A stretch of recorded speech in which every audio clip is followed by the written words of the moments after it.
outils.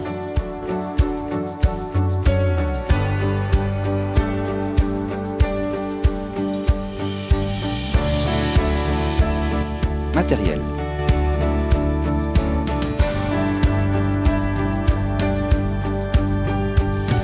Préparation du terrain. Nettoyage, contrôle et mesure du niveau du sol. Préparation du mortier. Mélangez le morvais, mortier préparé, avec de l'eau et battez jusqu'à l'obtention de la consistance désirée. Socle de mortier. Nous mettrons une couche de mortier là où ira la première rangée de blocs. Mise en œuvre des tiges pour les piliers. Nous perçons la surface avec la perceuse. Coupez des tiges de fer d'environ 50 cm. Placez les tiges. Nous recommandons d'utiliser des tiges de fer galvanisées de 0,6 cm, mais des ondulés peuvent également être utilisés. Mise en œuvre des piliers. Nous créons une base de mortier et plaçons la pièce de pilier au-dessus des tiges. Nous vérifions le niveau après le placement de chaque pièce et ajustons à l'aide d'une massette en caoutchouc. Nous ajoutons du mortier et continuez à placer les pièces du pilier.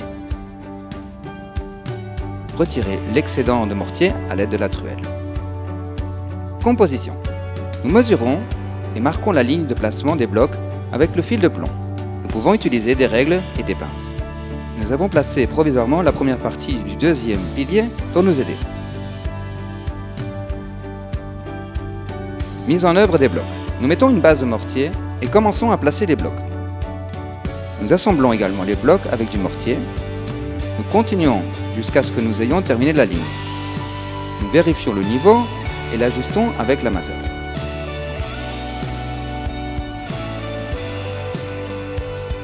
À chaque nouvelle rangée, nous vérifions le niveau à l'aide du fil de plomb. Nous plaçons définitivement le deuxième élément de pilier avec du mortier. Nous commençons la nouvelle rangée avec un demi-bloc. Les blocs doivent être posés de manière à rompre les joints. Remplissez les espaces entre les blocs avec du mortier. Pour une plus grande stabilité, nous vous recommandons de remplir les espaces entre les blocs avec du mortier. De plus, on peut placer les tiges de fer tous les demi-mètres et remplir cet espace avec du mortier. Nous ajoutons du mortier en haut de chaque rangée et continuons à placer les blocs. À chaque nouvelle rangée, nous ajoutons une ou deux pièces de pilier.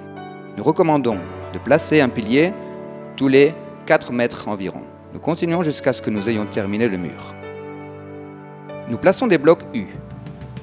La dernière rangée doit être faite avec des blocs U.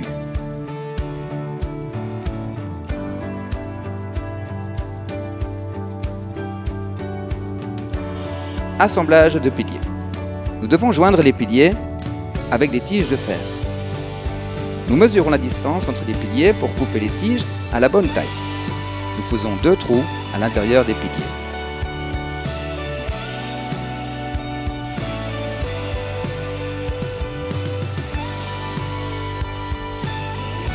Collage des tiges. Nous ajoutons des nouvelles tiges à l'intérieur du pilier en les reliant à celles existantes et aux tiges du bloc U au moyen d'un fil de fer ou similaire.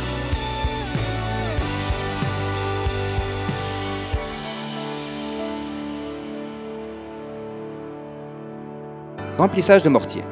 Remplissez les piliers et la rangée des blocs U avec du mortier. Vernis conseil. Nous pouvons assembler les pièces des piliers avec du ciment adhésif pour obtenir une plus grande stabilité et qu'il n'y ait pas de fuite lors du remplissage des piliers avec du mortier.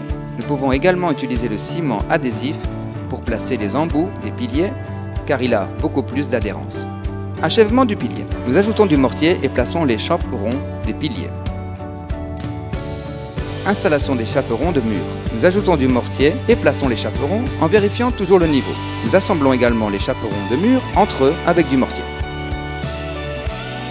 Nettoyage. Lorsque le mortier est presque sec, entre 2 ou 3 heures, selon les conditions météorologiques, on passe un fer à joint à travers les joints, puis une brosse.